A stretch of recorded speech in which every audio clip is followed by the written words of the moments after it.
A king once took a hammer to his own throne.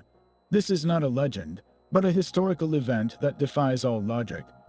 Why would the most powerful person in a kingdom deliberately destroy the very seat of their authority? By the end of this journey, you will uncover the shocking evidence and theories behind one of history's most deliberate acts of self-sabotage. We will sift through the shattered remains of a royal legacy and confront two opposing possibilities.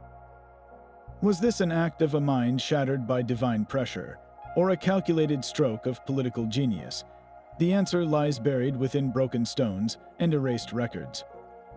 What does it truly mean for a ruler to reject their own power?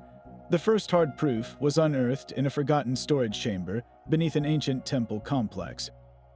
Archaeologists, sifting through centuries of silt and debris, did not find a ceremonial scepter or a jeweled crown. Instead, their tools scraped against jagged pieces of gilded cedar wood and chunks of polished black obsidian. This was the king's throne, but it was not resting on a dais. It was buried like common refuse. The initial assumption was collapse, perhaps the roof caving in after an earthquake. But the fracture lines told a different story. The breaks were sharp and clean, not the splintered cracks of structural failure. On the golden leafing, experts found distinct, repetitive impact points, the unmistakable signature of a heavy, blunt instrument struck with tremendous force. These were not the marks of looters in a hurry. Looters would have pried the gold loose. This was systematic. Each blow was aimed at the throne's most solid joints, the armrests, the high back, the base where the ruler's feet would rest. A three-dimensional reconstruction, pieced together from the fragments, reveals a seat of intimidating grandeur. It was inlaid with lapis lazuli to mimic a night sky, and the armrests were carved into the forms of twin lions, symbols of royal authority. Yet the lions' heads were sheared off. The night sky was shattered into 100 blue pieces. This violence had a focused intent. It was an execution. The throne, as an object of power, was put to death, and that act of destruction created our first and most perplexing historical crime scene. The question shifts from if it happened to a much more urgent why. What could drive a person to personally demolish the ultimate symbol of their own legitimacy?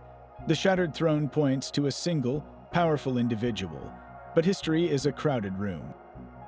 To find our king, we must first listen for the silence.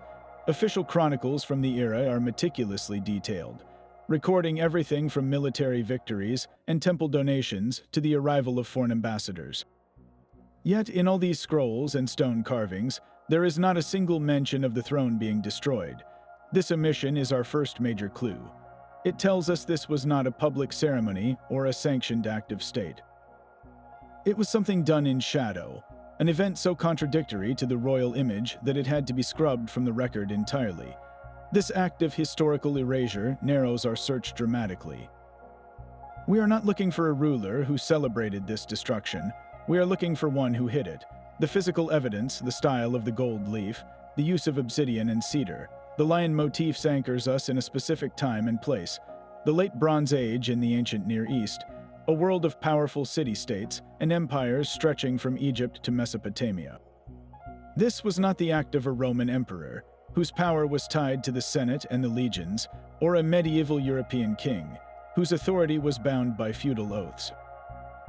This throne belonged to a ruler who was seen not just as a political leader, but as the literal representative of the gods on earth.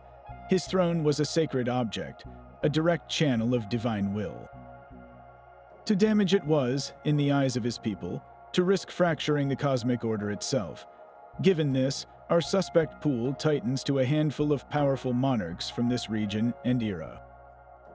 Could it have been a pharaoh of Egypt, considered a living god? Perhaps, but Egyptian royal iconography was so carefully controlled and reproduced that the destruction of a major throne would be almost unthinkable. A king of the Hittite Empire, a formidable military power, possibly, but their records of palace intrigues are often surprisingly frank. The most compelling context points towards the smaller, yet immensely wealthy, kingdoms of the Levant city-states like Ugarit or Katna. These kings ruled at the crossroads of empires, their power perpetually balanced on a knife's edge between the Hittites to the north and the Egyptians to the south. Their authority was absolute locally, yet fragile internationally. A king from one of these realms fits the profile, someone with absolute symbolic power at home, but who may have felt the terrifying weight of that symbolism as larger empires closed in. Let us call him King Tarhan, a name common to the region. The royal annals speak of a long reign, initially prosperous. Inscriptions praise his piety, his building of temples, and his wise judgments. For decades, the records are routine. Then, a subtle shift. Mentions of divine dreams and prolonged consultations with the priests become more frequent. The later years of his reign coincide with archaeological evidence of turmoil. A severe drought suggested by thin tree rings, traces of disease in burial sites, and the hurried repair of the city's walls. The external pressure from rival empires was escalating, demanding impossible tributes of gold and soldiers. King Tarhan, the living bridge between heaven and earth, was now besieged by earthly famine and heavenly silence. His people looked to him to fix the unfixable. The throne, once a seat of power, may have become an altar of unbearable expectation. This is the man who, one night, dismissed his guards, entered the sacred throne room alone, and raised a hammer. We have our likely suspect and his pressured world, but to understand the act, we must venture into the most dangerous territory of all, the king's own mind. A broken covenant between a king and his gods is a terrifying thing. The first motive for such an unthinkable act is a spiritual shattering, a crisis of divine right so profound it turned the throne from a blessing into a curse. In our king's world, his power was not voted upon or inherited through mere bloodline. It was breathed into him by the deities themselves. The throne was the physical anchor of that sacred charge. To sit upon it was to activate a contract. The gods granted authority and protection, and the king, in return, upheld cosmic order through ritual and just rule. But what happens when that order collapses? Imagine a series of calamities striking the kingdom. The rains do not come for 3 growing seasons. The river that is the land's lifeblood shrinks to a muddy trickle. From the north, scouts bring word of a relentless enemy army, one that has already swallowed neighboring cities. The people, starving and fearful, turn their eyes not to the sky or the horizon, but directly to their king. Their prayers become accusations. Their faith becomes a demand. He retreats to the temple, offering sacrifices that go unanswered. He seeks visions from the priests, but the oracles fall silent. The divine line, once so clear, has gone dead. In this silence, a horrifying thought takes root. Perhaps the gods have not simply turned away. Perhaps they never were there at all. Or worse, perhaps they are there, and they have judged him unworthy. The throne is no longer a conduit for divine will. It is a monument to a lie, a gilded cage holding him in a role he can no longer fulfill. The weight of that failed covenant becomes physical, a pressure on his chest every time he passes the empty seat. Destroying it, then, is not an act against his people, but a desperate, violent prayer.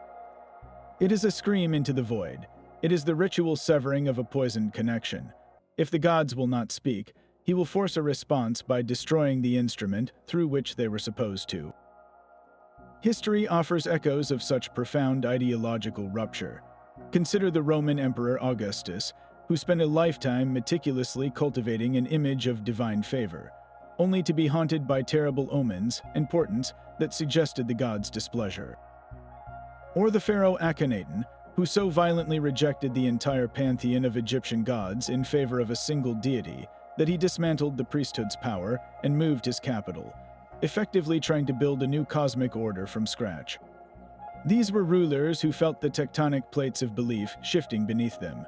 Our king's act, however, is more visceral, more personal. It is not a theological reform, but a tantrum of the soul. He is not building a new altar. He is taking a hammer to the old one. This theory paints King Tarhan as the ultimate tragic figure.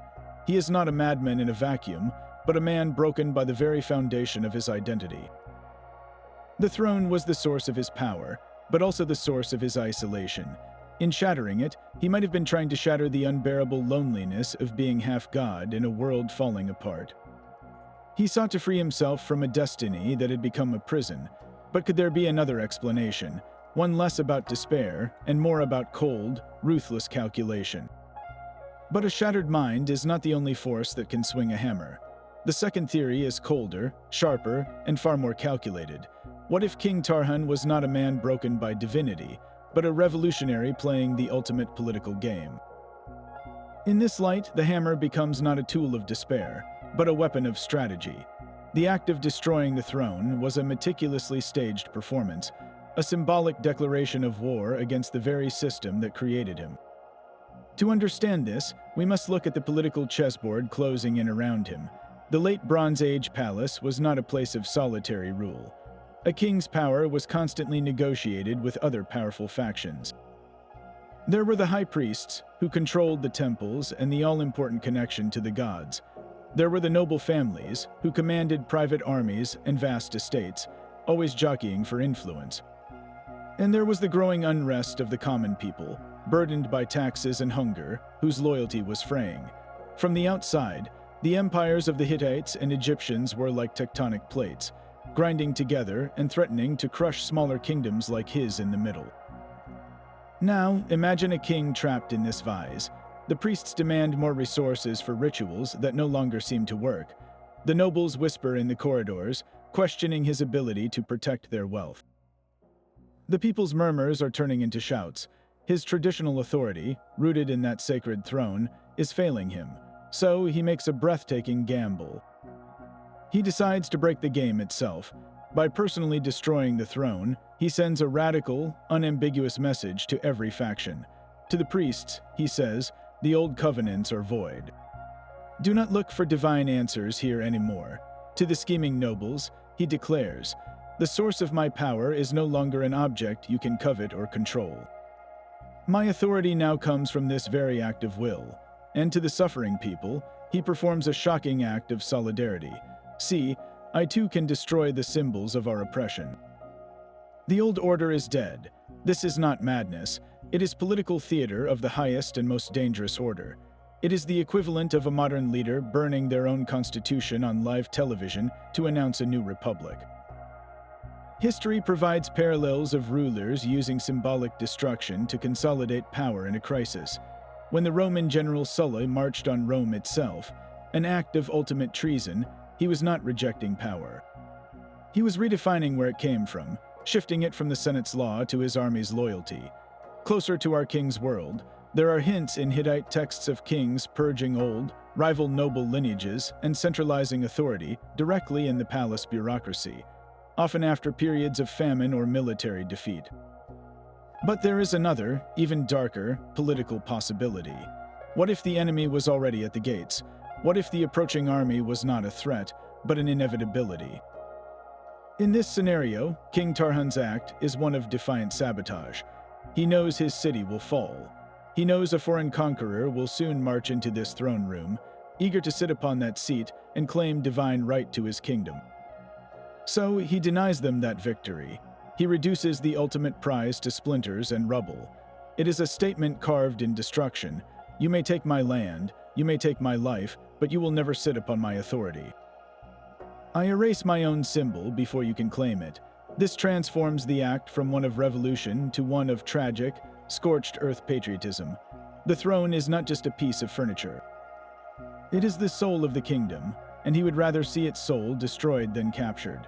So we are left with two compelling and opposing portraits of our king. One is a soul in torment, smashing the mirror of a failed divinity. The other is a master strategist, coldly demolishing the old game board to write new rules. Both fit the silent evidence, both explain the violence, but only one can be true. To decide, we must search for the one piece of evidence that has been quietly waiting all this time, not in the throne room, but in the most personal space a king possessed. The verdict remains as fragmented as the throne itself. We have the physical evidence of a sacred object executed with focused violence. We have our probable king, Tarhan, a ruler caught in a vise of drought, disease, and imperial ambition. And we have two powerful, yet irreconcilable, motives. One paints him as a soul in torment, so crushed by a silent heaven that he destroyed the divine conduit he could no longer bear.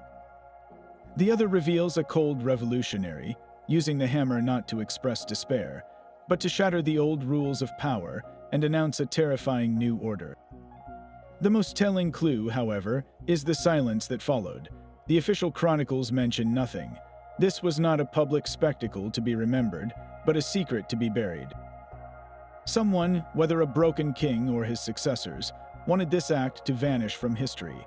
That deliberate erasure screams louder than any inscription ever could. In the end, this mystery forces us to confront the true nature of power.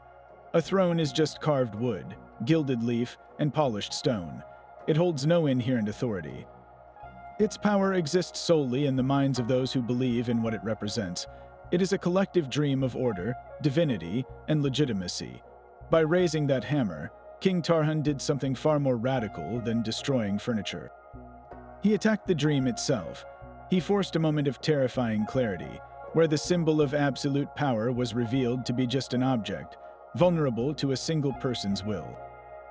So, what do you think was the real reason behind history's most deliberate act of royal sabotage? Was it a crisis of faith, or a masterpiece of political calculation? Drop your theories in the comments below. Was it madness, or was it method? If you love unraveling historical puzzles where the answers are buried in silence and shattered stone, make sure to subscribe and ring the bell. We have plenty more mysteries where this one came from. Thanks for watching.